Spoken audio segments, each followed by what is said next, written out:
안녕하세요, 모스트입니다. 이번 시간에는 이제 이 프로세서의 핵심 기능이죠. 타임 얼라이먼트. 네, 타임 얼라이먼트. 뭐 간략히 말씀드리면 시간의 지연을 줘서 소리의 지연을 줘서 시간 설정한 시간값만큼 지연을 줘서 동일한 시간에 소리가 도착하도록 만드는 기능이죠. 자, 그런데 이 타임 얼라이먼트 기능이 이 프로세서의 핵심 기능이라고 말씀을 드리냐면요. 전 세계의 어느 서적을 보아도 좋은 소리의 시작점은 듣는 청취 위치로부터 모든 스피커의 소리가 동시에 정확히 도착을 해야 된다. 인 경우가 좋은 소리의 비로소 시작점이 된다고 합니다. 자, 그런데 그 소리는 환경에 의해 가는 시간이 달라지고요. 또 유닛 크기에 따라 또 출발하는 시간이 달라집니다. 네. 작은 사이즈와 큰 사이즈가 있을 때 동일한 신호를 줬을 때에 유닛이 큰 아이일수록 늦게 반응을 한답니다. 그래서 예를 들어 트위터와 미드우퍼가 있다면 무조건 미드우퍼가 느리답니다. 네. 그러면 간단하게 생각하세요. 트위터 빠른 아이를 지연을 시켜주면 미드우퍼만큼의 혹은 미드레인지만큼의 시간을 지연을 시켜주면 두 개의 소리가 듣는 위치에 정확하게 오겠죠. 네. 그러한 기능을 하는 아이입니다. 네. 좋은 소리의 시작점을 만들 수 있는 아주 핵심적인 중요한 기능입니다. 네. 자, 그래서 이 타임 얼라이먼트 탭에 들어와 보면 밀리세컨드가 있고요. 센티미터가 있고 인치가 있어요. 자, 이것은 뭐냐? 밀리세컨드는 시간 단위로 지연을 시킬 수 있는 거고요. 센티미터와 인치는 거리 단위로 지연을 시킬 수 있는 겁니다.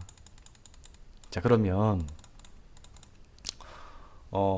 대부분의 우리 사용자분들은 측정 장비가 없잖아요. 측정 장비가 없기 때문에 시간 단위를 적용하기는 힘들죠. 네. 하지만 그래서 줄자나 레이저자를 가지고 거리 적용을 많이 하시죠.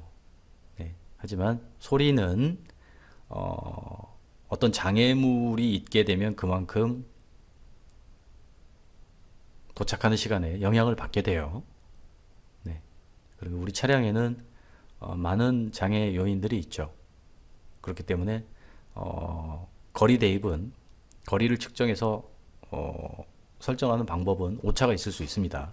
그리고 위상에 대해서 아주 세밀한 부분에 대해서 접근을 해보면 아주 작은 거리, 아주 작은 센티미터의 거리에 의해서도 역상으로 변해버릴 수 있는 소리라는 것이 구조적으로 그렇기 때문에 거리 대입을 하는 경우는 불가피하게 뭐 줄자로 할 수 있는 환경이 아니라면 안 하시는 게 좋아요. 하지만 우리 사용자분들은 측정하시는 측정 장비도 없고 오로지 선택할 수 있는 것이 줄자나 뭐 레이저자밖에 없다. 인 경우를 예를 들어 설명을 드리는 겁니다. 이렇게 하라는 거 아니에요. 자, 그러면 좋은 소리의 시작점은 모든 스피커의 소리가 동시에 도달해야 된다고 그랬잖아요. 자, 그러기 위해서는 빠른 아이들을 지연을 시키면 되겠죠. 그죠? 네. 그러면 동시에 오겠죠. 네. 자, 그것을 기준으로 설명을 드립니다. 그리고 이 밑에 보면은 아까 이전에 우리가 이 인풋 설정할 때 요거 어디 있냐? 이 버튼이 있죠. 네. 이거하고 동일합니다. 먼저 명심하셔야 될 것은 내가 적용하고자 하는 채널을 반드시 선택을 해야 됩니다. 그런데 반드시 주의하셔야 될 것은 이 제품 같은 경우 반드시 주의를 하셔야 될 것은 우리가 이런 설정을 할 때, 이 크로스오버 설정을 할 때 제가 이 버튼을 눌러서 두 개 링크를 시켜가지고 설정을 했죠. 좌우를 같이. 하지만 여기에서는 절대 그렇게 하시면 안 됩니다. 네. 자, 그림을 보세요. 제가 이 채널을 하나를 선택을 하지 아니하고 링크를 시켰을 경우에 지연 값을 주게 되면 이 두 개가 동시에 움직입니다. 이렇게. 좌우가 같이 멀어지는 거죠. 그럼 의미가 없겠죠. 그죠? 이게 두 개가 동시에 같이 움직입니다. 그렇기 때문에 이 타임 얼라이먼트 기능을 사용할 때는 반드시 적용하고자 하는 채널을 선택을 하셔야 돼요. 네. 그리고 이렇게 적용값을 넣어 주셔야 됩니다. 그러면 이렇게 되겠죠. 아까는 자, 링크를 선택을 했으니까 두 개가 같이 움직이죠. 네. 자, 이 제품은 여기에서 값을 적용해도 되지만 스피커를 움직이게 되면 값이 적용이 됩니다. 중요한 것은 이 타임 얼라이먼트 기능에서는 이 링크 버튼을 절대 사용하시면 안 된다는 겁니다. 반드시 기억하셔야 됩니다. 그리고 이 위상 반전도 함부로 사용하시면 안 됩니다. 정확히 파악을 하시고 그리고 사용을 하셔야 돼요. 자, 다시 한번 명심하셔야 될 건 타임 얼라이먼트를 적용할 때는 절대적으로 이 링크 버튼을 누르시면 안 됩니다. 적용하고자 하는 채널을 개별적으로 선택을 하셔서 입력을 하셔야 돼요. 자, 그러면 이 타임 얼라이먼트를 맞추는 간략한 방법을 설명을 드릴게요. 자, 아까 제가 그랬죠. 유닛이 클수록 동일한 신호를 받았을 때 반응이 느리다 그랬죠.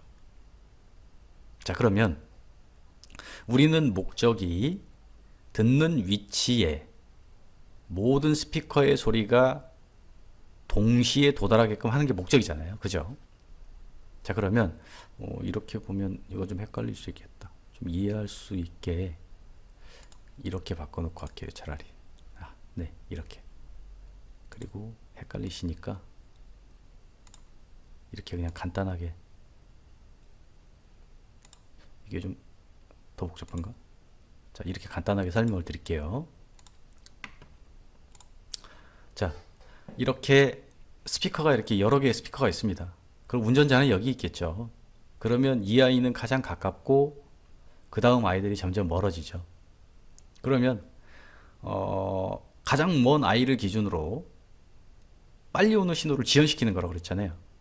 자, 그리고 동일한 신호를 줬을 때 유닛이 큰 아이가 신호가 느리다 그랬죠. 반응이.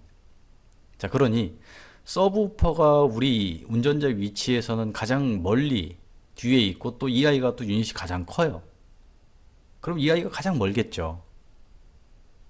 자, 그럼 어떻게 하면 될까요? 이 아이를 기준으로 다른 아이들도 이렇게 뒤로 밀면 되겠죠. 네. 이 아이를 기준으로 다른 아이들을 지연을 시키게 되면, 네.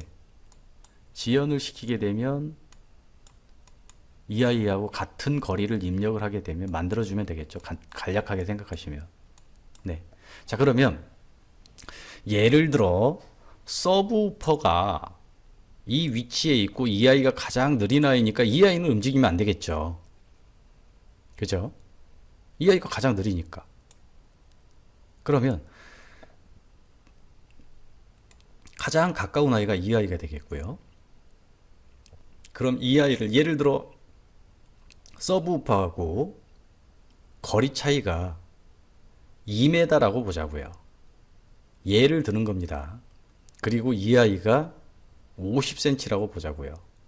그러면 이 아이와 이 아이의 거리 차이는 150cm죠. 그죠? 자, 그럼 150cm를 지연을 시켜주면 동일한 2m가 되겠죠. 얘가 50cm 거리가 있고 얘가 2m 거리니까 이 아이하고 동일한 거리를 떨어진 만큼 이렇게 뒤로 밀려면 1m 50을 여기다가 얘를 1m 50을 뒤로 밀어주면 같은 2m가 되잖아요. 이해되셨나요? 복잡하게 생각하실 필요 없어요. 자, 그리고 이 아이가 1m라고 보자고요. 차이가. 그러면 여기에서 2m의 거리니까 이 아이도 여기에서 거리를 2m를 만들어주면 되겠죠. 그러면 플러스 얘도